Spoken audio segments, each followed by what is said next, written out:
আচ্ছা ভাই, তোমরা আজকে বলো তো, একটা ইন্টারন্যাশনাল ম্যাচ চলাকালীন সবথেকে বেশি গুরুত্বপূর্ণ কাজ কার থাকে? তোমরা কি মনে করছো? প্লেয়ারদের? না, ভুল। এখন মনে করছো আম্পায়ারদের? না, সেটাও ভুল। এবার মনে করছো দর্শক আর কমেন্টেটরদের? না, সেটা তো আরও পুরোপুরি ভুল। তোমাদেরকে উত্তরটা বলছি, তার আগে তোমাদেরকে একটা কথা বলে রাখি। তোমরা জানো সামনেই উইন্টার আসছে, তো তোমরা যদি কম প্রাইসে সবথেকে ভালো কোয়ালিটির, একদম বেস্ট কোয়ালিটির উইন্টার কম্বো নিতে চান, তো এক্ষুনি আমার ডেসক্রিপশন বক্সে গিয়ে আমার লিঙ্কে প্রেস করে চলে যান, তো পেয়ে যাবেন 20 to 30% অফে ভালো ভালো winter combo pack. Oh wow!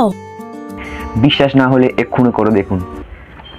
তো হ্যাঁ, একটা ইন্টারন্যাশনাল খেলা চলাকালীন সবথেকে বেশি গুরুত্বপূর্ণ ভূমিকা নেয় একটা ক্যামেরাম্যান। হ্যাঁ, ঠিকই শুনেছেন, একটা ক্যামেরাম্যান একটা ইন্টারন্যাশনাল খেলা চলাকালীন সবথেকে বেশি ভূমিকা নেয়। তুমি যদি গ্যালারিতে গিয়ে কোনো অন্যরকম কিছু করো, সেই ক্যামেরাম্যানের চোখে ঠিক পড়বে এবং তোমাকেই ক্যাপচার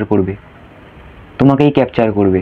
ওই একটা ক্যামেরাম্যান সেই খেলাটা ক্যাপচার করার পাশাপাশি পুরো চারিদিকে ঘুরে ঘুরে সবাইকে নজর রেখে পুরো মুহূর্তটাকে সুন্দর করে তোলে একটা ক্যামেরাম্যান।